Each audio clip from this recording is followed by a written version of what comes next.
성도님들 안녕하십니까? 정오의 기도 시간입니다. 오늘은 신의 산 언약에 대한 말씀을 살펴보겠습니다.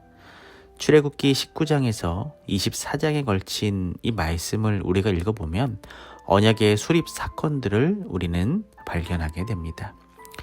첫 번째로 이스라엘이 여호와의 도우심으로 출애굽한 후에 시내 광야에 이르러 진을 치게 됩니다. 그리고 하나님께서 이스라엘과 더불어 맺을 언약을 제안하십니다. 그리고 이스라엘이 그 언약을 받아들이겠다라고 응답을 합니다. 또 정식으로 언약을 받기 위해 준비를 하고 십계명이 선포됩니다. 그리고 모세가 언약의 중개자로 나서게 됩니다. 언약의 원칙들이 설명되고 언약이 비준되게 됩니다.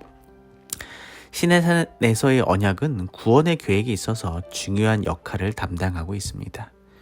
이 언약은 아담, 노아, 아브라함과의 언약에 이어 성경에 기록된 네 번째 언약입니다. 특별히 성소의 의식이 완전히 확립되자 하나님께서는 이 언약을 통해 이전보다 더욱 분명하게 당신 자신을 나타내 보이셨습니다. 그리하여 성소는 하나님의 백성들이 세상에 나타내야 할 구원의 계획을 보여주는 수단이 되었습니다. 이스라엘이 애굽의 속박에서 구원받은 것은 단순히 육신의 속박에서 자유로워지는 것보다 더 크고 중대한 의미를 가지고 있음을 하나님께서는 가르쳐주고자 하셨던 것입니다. 하나님과 이스라엘 백성들 사이에 언약이 꼭 필요했던 이유는 무엇일까요? 신명기 29장 13절입니다. 여호와께서 내게 말씀하신 대로 또 내 조상 아브라함과 이삭과 야곱에게 맹세하신 대로 오늘 너를 세워 자기 백성을 삼으시고 그는 친히 내 하나님이 되시려 함이니라. 언약은 관계 확립의 방법이었습니다. 언약을 맺지 않으면 하나님과 우리는 관계가 없는 상태가 되는 것입니다. 그것은 곧 사망으로 남아있는 것이고 마침내 사망으로 처리되는 것이었습니다. 이스라엘 백성들은 하나님의 언약 안에 머물러 있어야만 했습니다. 그런데 성경을 보면 이스라엘 백성들은 40일도 못 되어 하나님의 언약을 떠나게 됩니다.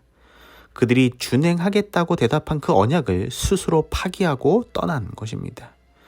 그래서 히브리서에는 또 주께서 이르시기를 이 언약은 내가 그들의 열조의 손을 잡고 애굽 땅에서 인도하여 내던 날에 그들과 맺은 언약과 같지 아니하도다. 그들은 내 언약 안에 머물러 있지 아니하므로 내가 그들을 돌보지 아니하였노라 라고 이야기하고 있는 것입니다. 하지만 하나님은 우리 인간과는 달리 하나님의 언약을 예수님의 십자가로 이루셨습니다. 우리를 구원해 주신 것입니다. 오늘 우리는 각자 개개인들이 하나님과 언약을 맺으며 살아가고 있습니다. 하나님과 맺은 그 언약을 우리가 기억하시고 나를 위하여 예수님을 보내주시고 그 언약을 먼저 이루신 그 하나님의 손을 꼭 붙들게 되시기를 간절히 바랍니다. 사랑의 하나님, 오늘 우리에게 새 생명을 주셔서 감사를 드립니다. 우리가 비록 죄 많은 세상을 살아가고 있지만 하나님께서 우리에게 약속하신 그 언약의 말씀을 붙들고 살아가게 하여 주시옵소서. 특별히 이 교회에 속한 많은 환우들이 있습니다. 그 환우들을 기억하여 주시고 오늘도 하나님의 말씀 안에서 회복해 되고 그들의 영혼이 힘을 얻는 복된 날이 되게 하여 주시옵소서. 이 교회에 또 준비되고 있는 전도회가 있습니다. 그 일에 함께하여 주시고 우리가 합심하여 이 일을 위하여 기도하게 하여 주시옵소서. 모든 말씀 사랑이 많으신 예수님의 이름으로 간절히 기도합니다. 아멘.